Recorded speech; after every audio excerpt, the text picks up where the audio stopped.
dito guys sa Bios.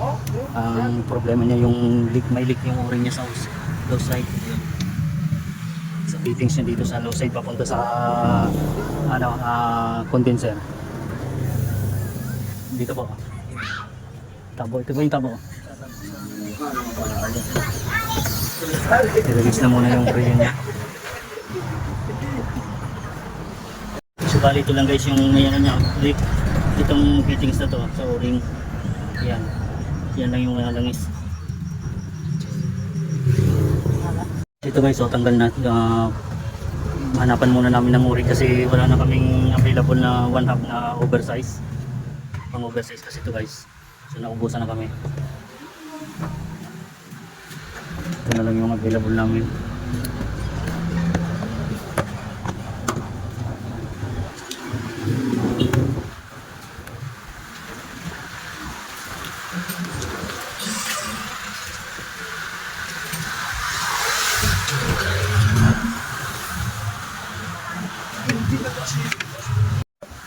Tapos pala ito guys, lagyan namin ng ng rubber kasi ayan oh, yung ano niya vibration. Ma-vibrate siya. So ayan oh, yan yung ano, kaya lumuluwag yung ano niya dahil sa vibration.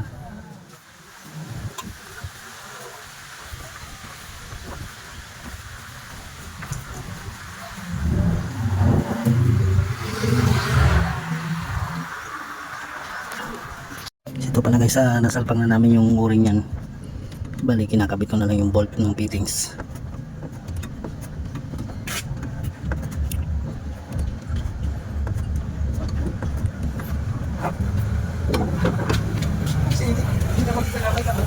So yun guys, pinipresyon na lang namin yan. Ayan yung pressure nya. Kargaan lang namin ng 100.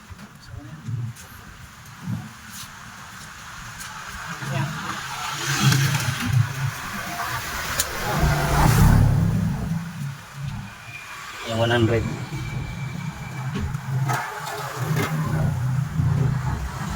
So sabunin ulit.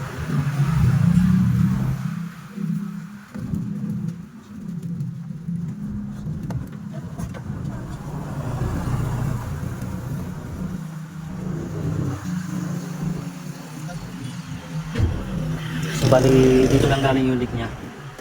Yan lang naman yung leak nya sa low side, yung piping.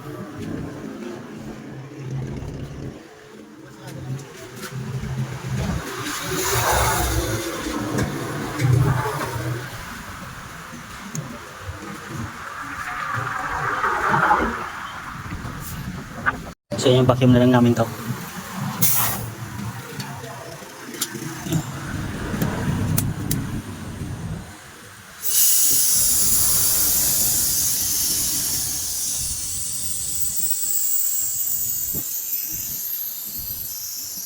Sige.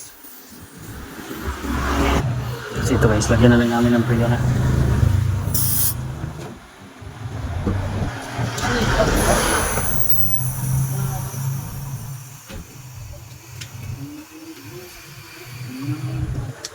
Testing sir.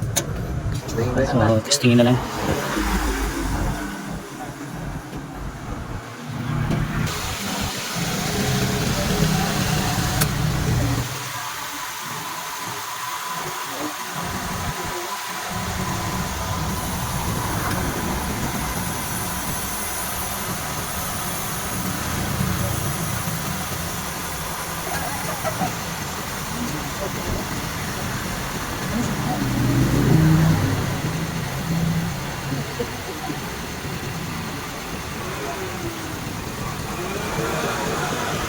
So yan, gumana na yung ano nyo guys.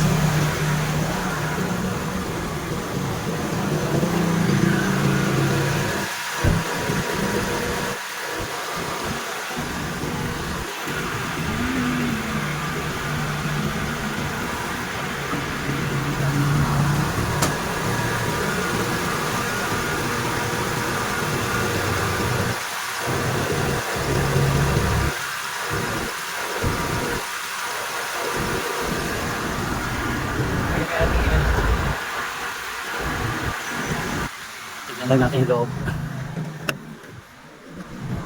So yun. Okay. Ayan. Ganda ng lamig.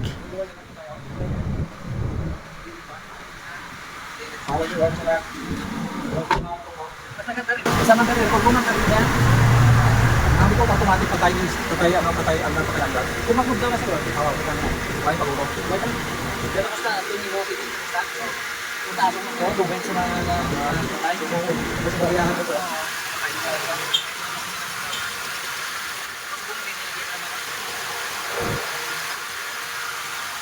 So, hindi tayo nagkirado, no? Para dito sa mga,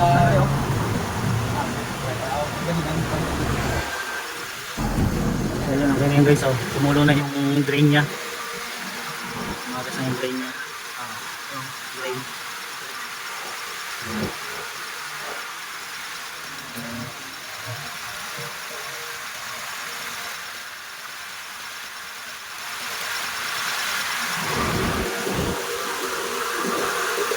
sa makina para lagyan sa ito niya, mas gano'n mo. Ano sa kanang pinit? So ito na nag-return na yung lamig niya papunta sa ano, compressor.